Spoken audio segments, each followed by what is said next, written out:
Well, we should be, number one, walking the divine path. That's verse 1. Number 2, listening to the divine witness. Look at verse 4. Here's the next word is introduced, and I'm just going to do these sequentially and show you one example of each of the 10 synonyms. The third one is in verse 4. And verse 4 says this, you have commanded us to keep your precepts. There's another synonym, the third synonym.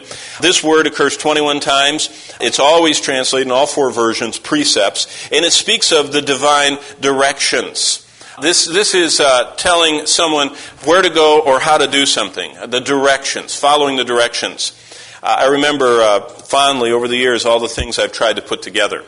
You know, it's a little cheaper to buy a wagon not yet put together, or to buy a desk not yet put together, or to buy a bicycle, you know, how it's not quite put together and you have to pay $15 or $20 more. And I remember many times trying to put stuff together. But have you ever tried to put a bike or a wagon together without directions?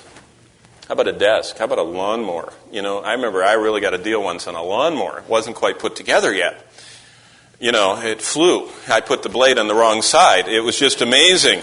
It's hard, but what about the directions for life? I mean, if you get a box, a mower, or a desk or something, and you open it up and there's no directions, you go right back and you say, hey, I'm not going to try this without the directions. But have you ever stopped to read the divine directions for life? How about for marriage? How about for parenting? How about for work?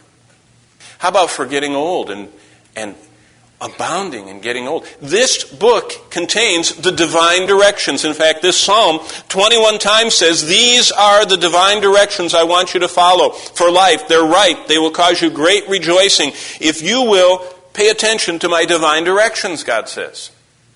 Now remember, this is a book within a book by the author of all the books about those books. And so it's not just the divine directions are within the 119th Psalm. The divine directions for life, for every part of life, for every man, every woman, every child, every marriage, every family, every job situation, every decision in life, the divine directions are right here. And God, 21 times in this little chapter, describes how He wants us to look on His directions and how He wants to lead us. The fourth synonym is in verse 6. And all these are talking about God's Word, but they're talking about Him a different way. The first word in verse 1 is a divine path that we should walk. The second synonym is the divine directions we should follow. The divine witness that we should listen to. The third one is the divine directions. The fourth one is in verse 6. And it says in verse 6, then I would not be ashamed when I look into all of your commandments. Now, the other versions, New King James and King James say commandments, and other ones say commands, but it's the same exact idea and word. And these are the divine orders that we should obey. It's a little different than the directions. When you have directions, you pull out of a box and it says, you know, if you want to put it together right, and it shows diagrams and all that. Commands are a little different. These are orders. And what I see here in the fourth synonym is we should be obeying the divine orders of our heavenly captain.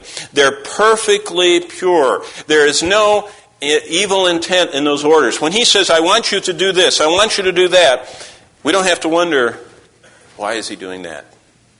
Is He going to hurt me? Does He have some malicious intent? No. He says no.